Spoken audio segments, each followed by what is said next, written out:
इस संसार में कोई भी वस्तु हो या व्यक्ति हो, उसका अकेले का महत्व इतना अधिक नहीं होता। उदाहरण दिया जाए तो वर्षा की बूंदों को देख लीजिए। एक वर्षा की बूंद हो तो उसका इतना अधिक महत्व नहीं है, किंतु जब सहस्त्र बूंदें मेघों से बरसने लगती हैं, तब वो वर्षा का रूप लेती है। वो वर्षा जो इस प्रकृति का उद्धार करती है। वैसे ही पत्थर का एक छोटा सा कण, उसका इतना अधिक महत्व नहीं है, किंतु जब अनेक पत्थर के कण एक साथ आते हैं तब पर्वत बनता है।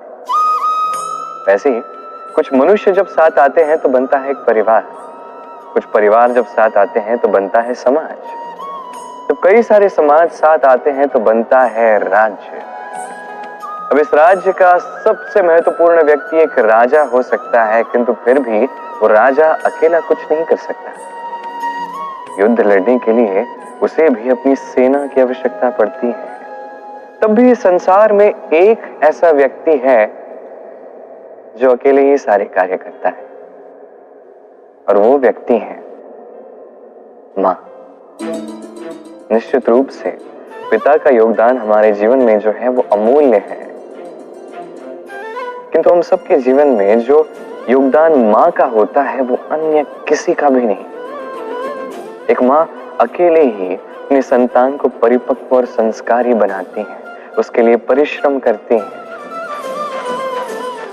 और इतने सब कार्य करने के पश्चात भी अपने कार्यों के लिए उसे प्रशंसा तो मिलती ही नहीं, किंतु जब वो संतान अनुचित मार्ग पर चलने लगती है, अनुचित कर्म करती है, तो उसी मां को अपवाद का पात्र बनना पड़ता है।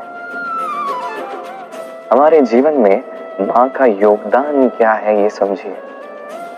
आपको परिपक्व बनाने के लिए उसने कितने परिश्रम किए ये समझिए।